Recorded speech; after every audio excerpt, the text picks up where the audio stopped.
And while his flesh is upon him, he shall be sorrowful. And while his soul is in him, it shall mourn. All his days are sorrow, and his travels griefs. His heart also taketh not rest in the night. All that is in it is sorrow and vexation of spirit. Ingress, progress, regress, egress, much alike. Blindness seizeth on us in the beginning, labor in the middle, grief in the end, error in all. What day ariseth to us without some grief, care, or anguish? Or what so secure and pleasing a morning have we seen that hath not been overcast before the evening? One is miserable, another ridiculous, a third odious. One complains of this grievance, another of that. Now the headaches, then the feet, now the lungs, then the liver, and so on. He is rich, but base-born. He is noble, but poor. A third hath means, but he wants health peradventure, or wit to manage his estate. Children vex one, wife a second, and so on. No man is pleased with his fortune. A pound of sorrow is familiarly mixed with a dram of content. Little or no joy, little comfort, but everywhere danger, contention, anxiety, in all places.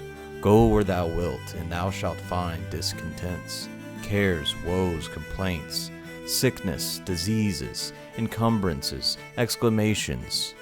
If thou look into the market, there is brawling and contention. If to the court, there knavery and flattery, and so on. If to a private man's house, there's cark and care, heaviness. As he said of old, no creature so miserable as man, so generally molested, in miseries of body, in miseries of mind, miseries of heart, in miseries asleep, in miseries awake, in miseries wherever so he turns. A mere temptation is our life. Who can endure the miseries of it? In prosperity we are insolent and intolerable, dejected in adversity, in all fortunes foolish and miserable.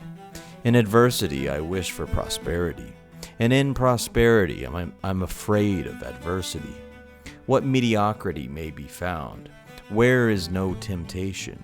What condition of life is free? Wisdom hath labor annexed to it, glory, envy, riches and cares, children and encumbrances, pleasure and diseases, rest and beggary, go together, as if a man were therefore born, as the Platonists hold, to be punished in this life for some precedent sins, or that, as Pliny complains, nature may be rather accounted a stepmother than a mother unto us, all things considered. No creature's life so brittle, so full of fear, so mad, so furious. Only man is plagued with envy, discontent, griefs, covetousness, ambition, superstition. Our whole life is an Irish sea, wherein there is not to be expected but tempestuous storms and troublesome waves, and those infinite. No Halcyonian times wherein a man can hold himself secure or agree with his present estate. But as Boetius infers, there is something in every one of us which before trial we seek, and having tried abhor. We earnestly wish and eagerly covet, and are eftsoons wary of it. Thus, between hope and fear, suspicions, angers, betwixt falling in, falling out, and so on, we bangle away our best days, befool out our times. We lead a contentious, discontent, tumultuous, melancholy, miserable life, insomuch that if we could foretell what was to come, and it put to our choice, we should rather refuse than accept of this painful life. In a word, the world itself is a maze, a labyrinth of errors, a desert, a wilderness, a den of thieves, cheaters, and so on, full of filthy puddles, horrid rocks, precipitiums, an ocean of adversity, and heavy yoke, wherein infirmities, calamities, overtake and follow one another, as the sea waves. And if we scrape Scylla, we fall foul on Charybdis, and so in perpetual fear, labor, anguish, we run from one plague, one mischief, one burden to another.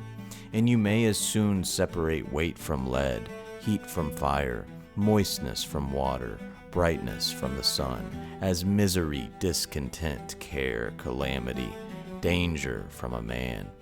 Our towns and cities are but so many dwellings of human misery, in which grief and sorrow, innumerable troubles, labors of mortal men, and all manner of vices are included, as in so many pens. Our villages are like molehills, and men as so many emmets, busy still, going to and fro, in and out, and crossing one another's projects, as the lines of several sea cards cut each other in a globe or map. Now light and merry, but by and by sorrowful and heavy, now hoping, then distrusting, now patient, tomorrow crying out, now pale, then red, running, sitting, sweating, trembling, halting, and so on. Some few amongst the rest, or perhaps one of 1,000, may be Pullus Jovis in the world's esteem, a happy and fortunate man, because rich, fair, well allied in honor and office. Yet peradventure ask himself, and he will say, that of all others he is most miserable and unhappy,